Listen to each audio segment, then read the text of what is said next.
juste au sortir de la nouvelle lune en Sagittaire, eh bien, il y a évidemment la lune en Capricorne. Et moi, je commence la semaine le lundi 2, hein, comme tout le monde, par vous présenter les brèves de lune en Capricorne, mais on est en Sagittaire.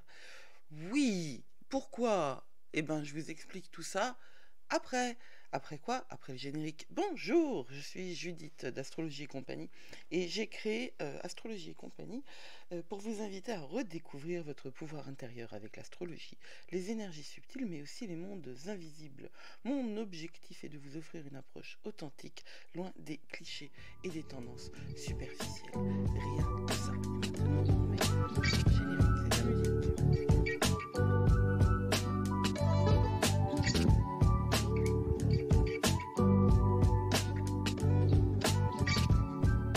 Alors c'était relativement confus, hein, le début. C'est parce qu'en fait, c'est ainsi que les choses se présentent. Nous avons donc la Lune en Sagittaire jusqu'à 16h46 ce lundi 2 décembre. À 16h46, il y a un vide de course qui dure jusqu'à 22h08. Et donc la Lune est en Capricorne le lendemain. Mais j'avais pas envie de faire commencer mes brèves de Lune le mardi parce que cette semaine, elle nous apporte des choses auxquelles il faut que nous prêtions attention. Alors je vais capter votre attention dès le lundi matin. Nous sommes donc en début de semaine avec une lune en Sagittaire qui est encore dans son énergie de la nouvelle lune parce que la nouvelle lune c'était le 1er décembre et que même pour moi les énergies de la nouvelle lune c'est juste après la veille de la nouvelle lune, c'est la lune sombre, le jour de la nouvelle lune et le lendemain parce que nous sommes encore dans une nuit obscure. Cette nouvelle lune en Sagittaire, elle a des aspects très intéressants. J'ai fait une vidéo entière dessus, je ne reviens pas. Ce lundi, ça commence par un carré, enfin ça commence, non. Le lundi, il y a un carré, il a commencé par une conjonction entre la Lune et Mercure durant la nuit, donc vous avez dû avoir des rêves intéressants, et il y a un carré avec Neptune à 15h ce lundi, où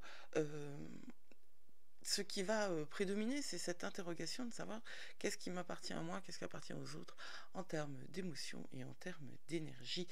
C'est quand même un transit qui est dans la confusion, mais c'est une confusion qui peut être extrêmement créative. Neptune est encore rétrograde, et ce qui est intéressant, c'est que Neptune va cesser de rétrograder à la fin de la semaine. Alors, faut pas non plus en mettre trop sur le dos de la rétrogradation de Neptune, parce que Neptune rétrograde tous les ans à peu près pour 5 mois. C'est pas un phénomène exceptionnel que Neptune rétrograde. Neptune, il dirige à la fois tout ce qui est de l'ordre du rêve, de la nuit, de nos sommeils, et la manière dont on rêve, dont on rêvasse, hein, j'aime pas ce mot, c'est daydreaming en anglais. Oui, alors quelqu'un m'a suggéré de faire un glossaire anglais-français, comment dire, euh, spirituel, en tout cas des trucs que j'arrive pas à traduire en français, je le mets sur ma liste. C'est clairement quelque chose qui m'intéresse. Donc Neptune, et ce qui m'intéresse aussi, c'est de comprendre pourquoi.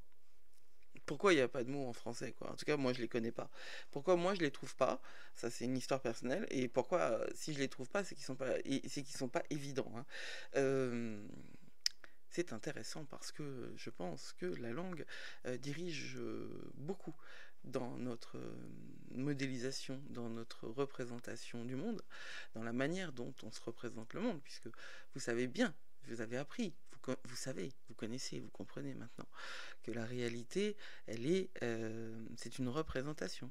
Nous ne sommes pas dans une réalité pure et dure. Nous voyons ce que nous croyons et non l'inverse. Donc Neptune dirige le sommeil et les rêves, qu'ils soient éveillés ou pas, les fantaisies, l'optimisme aussi, l'idéalisme dans la vie et dans l'amour, l'imagination, etc., etc. Il est temps, dans cette dernière semaine de Neptune rétrograde en Poisson, avec encore la prégnance de cette nouvelle lune en Sagittaire, de véritablement vous poser des questions, de revoir vos valeurs, vos croyances, vos systèmes de croyances, et d'écouter votre intuition. Et là encore, c'est un projet que j'ai pour l'année 2025, je vais vous proposer beaucoup de choses, de travailler sur cette notion d'intuition Et je pense qu'on se trompe beaucoup sur ce qu'on appelle l'intuition, et je pense que quand on fait pas le travail de connaissance de soi, d'exploration de soi, de pleine conscience, eh bien, on se trompe sur ce qu'est l'intuition. En général, c'est l'ego qui parle.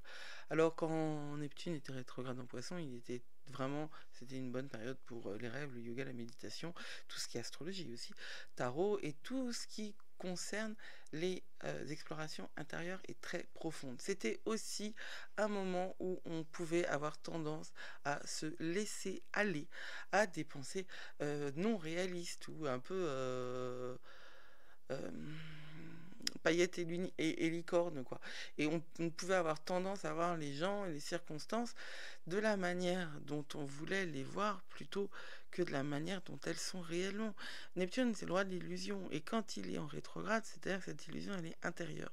C'est pas tant un mirage que une croyance que l'on pose sur quelqu'un et que l'on a du mal à dégager malgré les faits qui sont là pour nous dire le contraire.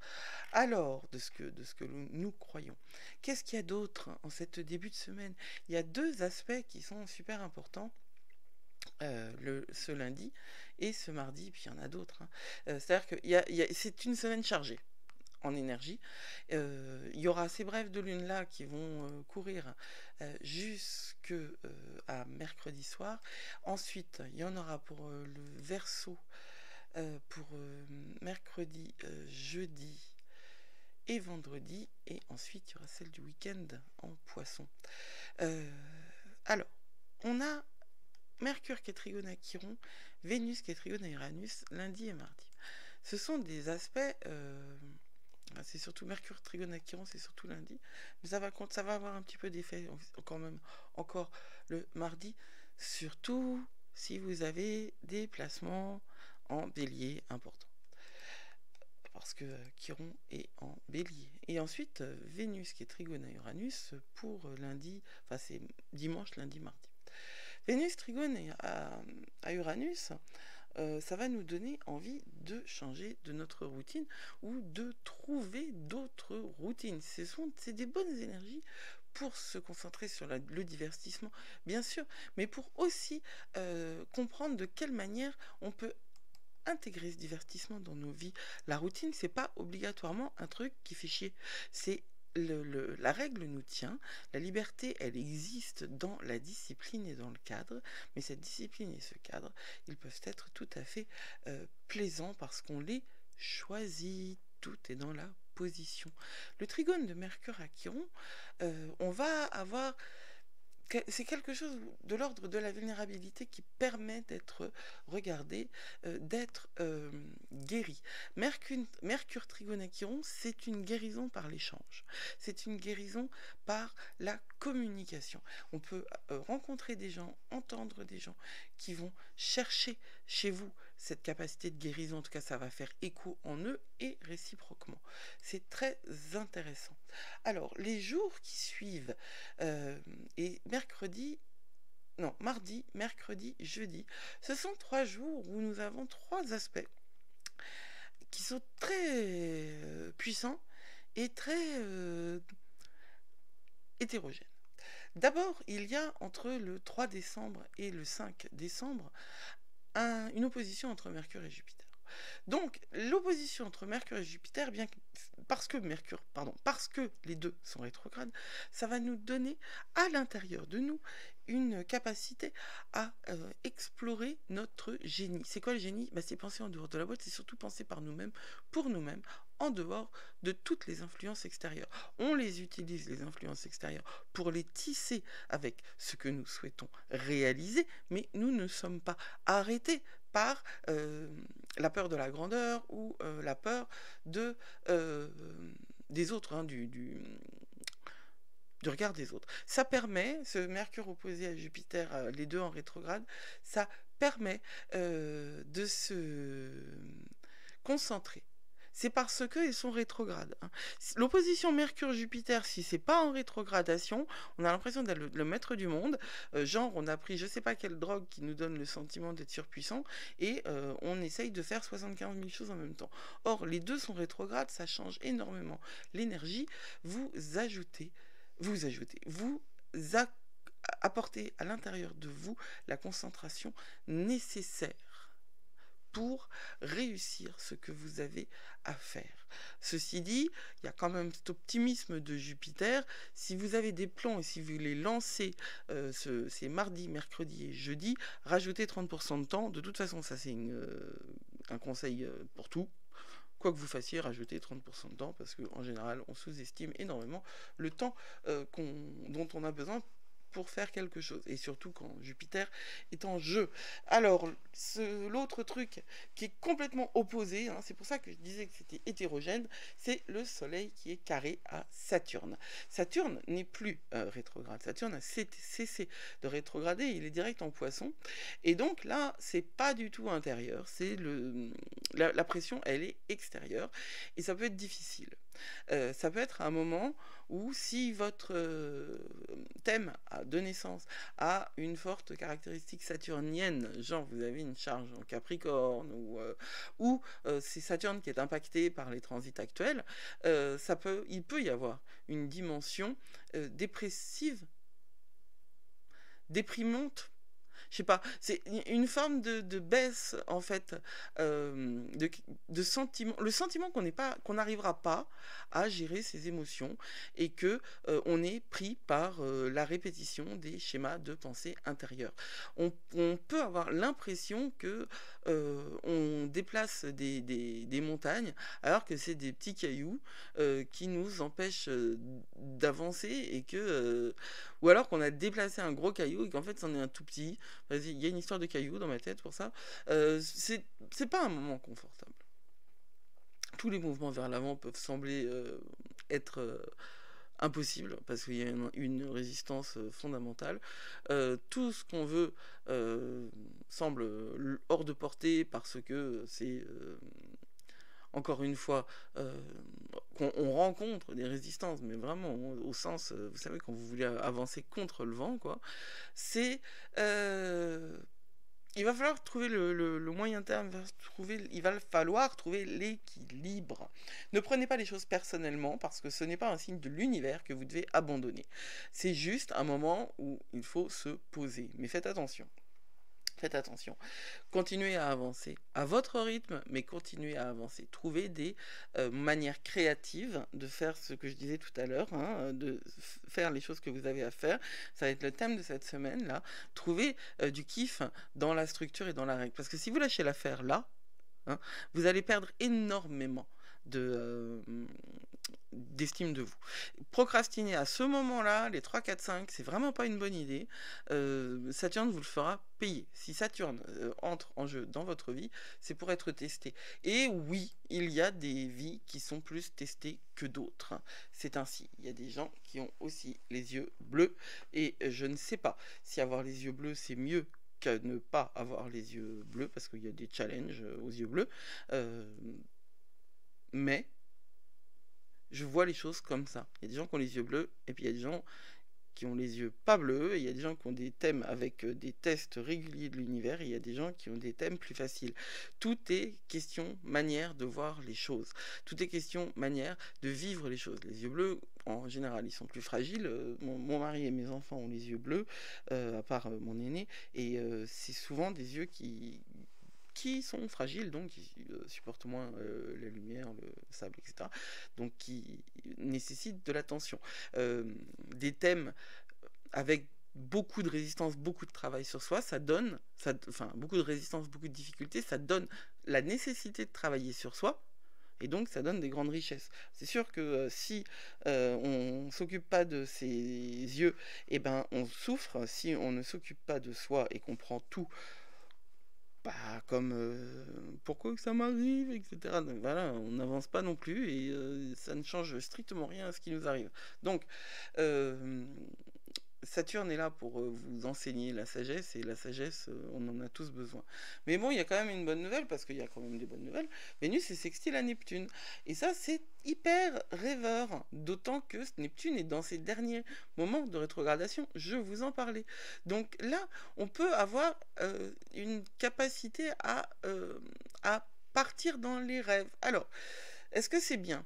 Oui, il peut y avoir une dimension hyper créative là-dedans. Et j'insiste sur cette créativité parce que ces trois aspects hétérogènes qui accompagnent mardi, mercredi, jeudi sont trois aspects dans lesquels c'est la créativité qui va nous sortir de l'ornière. Alors, cherchez l'art en vous et autour de vous. Ne vous empêchez pas d'être artiste. Au contraire, Saturne ne vous en voudra pas si vous quittez les fers pour aller vers la lumière de la création de l'art en général. C'est très important de faire ce que vous avez à faire, mais de le faire de la manière la plus artistique et la plus créative possible.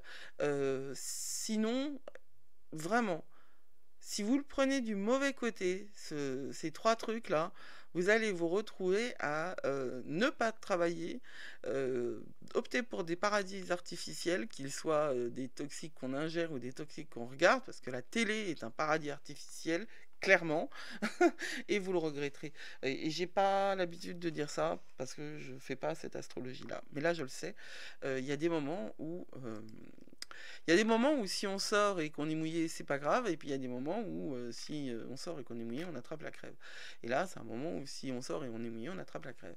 Alors cette énergie de la lune en Capricorne qui est juste à la sortie de la nouvelle lune, donc on est vraiment encore dans un temps où elle est très très silencieuse dans le ciel, bah, c'est une lune qui va nous aider à faire tout ça. Parce que le Capricorne, c'est de l'honnêteté, c'est du réalisme, hein, c'est vraiment quelque chose, c'est une énergie pour faire, pour avancer, mais pour avancer, pas pour son petit ego. Le Capricorne, il a des visions, il a une ambition, c'est avancer pour transmettre quelque chose.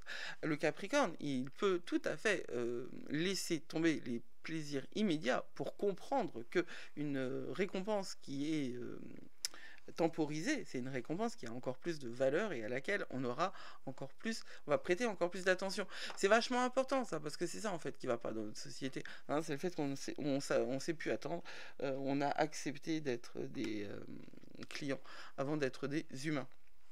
Voilà, il y a encore beaucoup de choses à dire. Mais ce sera pour jeudi parce que les gros aspects, eh ben, ils ont lieu jeudi. De la lune, je veux dire. La lune en Capricorne, elle est relativement tranquille cette semaine. Après, en Verseau, elle est hyper active. Autre chose, on se prépare cette semaine pour le Casimir du 6. Le 6 décembre, le Soleil est en conjonction à Mercure rétrograde, ça s'appelle un Casimir. Au même moment où Mercure est carré à Saturne, au même moment où Vénus est conjoint à Pluton. Il y a une forte charge énergétique ce vendredi 6, et le lendemain, c'est un gros vide de course qui introduit le poisson du week-end. Alors, la conjonction de Mercure et du Soleil, c'est un Casimir, et je prépare, vous allez recevoir, si vous avez choisi, et vous pouvez toujours choisir d'ailleurs de participer au challenge de journaling pour Mercure rétrograde, vous allez recevoir dans la journée un document supplémentaire pour vous préparer à ce Casimir, parce que oui, même quand Mercure rétrograde, on peut faire des projets, on va les mettre en acte une fois que Mercure a cessé de rétrograder, mais ce vendredi 6, c'est un grand moment pour penser et établir un projet et le poser dans sa tête. C'est un bon moment pour ça, vraiment, et pour ça, il faut le préparer un petit peu en amont. Voilà pour ces brefs de lune des lundis 2, 3, enfin lundi 2, mardi 3 et mercredi 4 décembre 2024. Merci, n'oubliez pas que vous êtes plus fort que vous croyez. Et prenez soin de vous, laissez le